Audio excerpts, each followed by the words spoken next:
Hi, so now I've moved to my French lab for Chez Nous, or Intro French Text.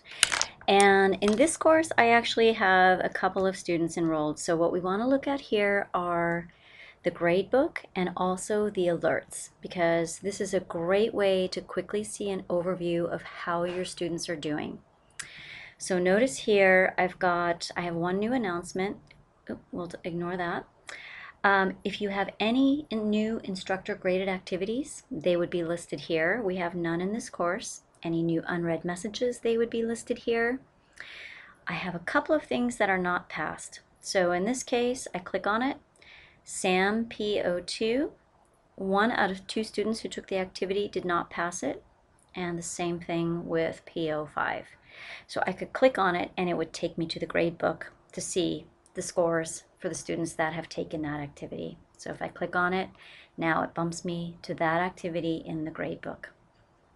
And I can see all the other activities as well. A lot of zeros, a lot of late work. I have not been a good student. Okay, so I'm going to bounce back real quick to the grade book, to the today's view again. If you have students who have turned in work late, you will see a number here.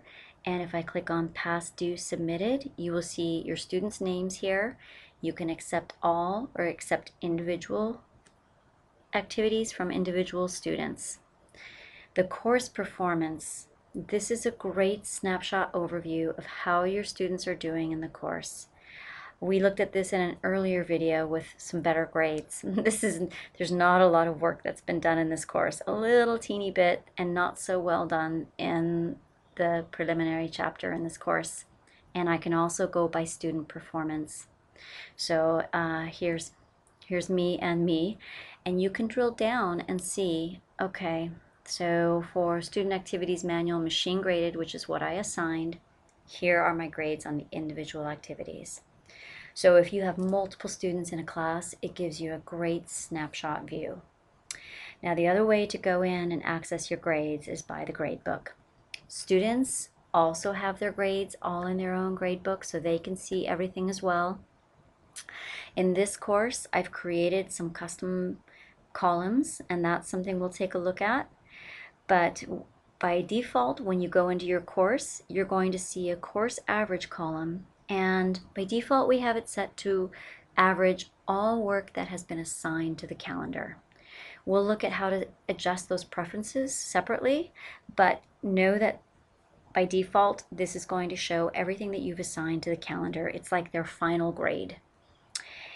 Let's say we were working on the preliminary chapter and you want to see all the SAM activity grades for that particular chapter. So what you're going to do is you're going to drill down to the folder you assigned for that particular chapter. So in this case, again, my grade's not that great. I did okay on this activity, not so well here, better on this one, and then the rest of them are just anything with a red triangle is going to be either late or it's going to be less than 70%. So, and it lets you know in the grade book too what's been assigned because it'll have the alarm clock, and if you hover over it, it tells you the time and the date that it was due. This folder average column is going to give you the average grade for all work that was submitted by a particular student for that chapter. So that's like their chapter score.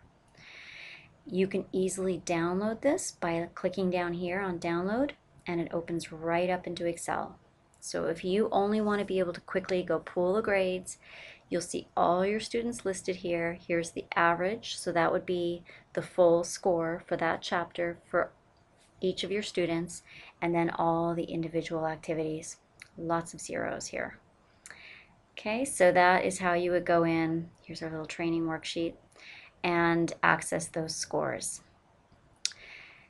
This is kind of like a little breadcrumb trail. So if now I'm interested in chapter 1, I can go back to my course, click on chapter 1, go to machine graded activities, and go see and download those grades.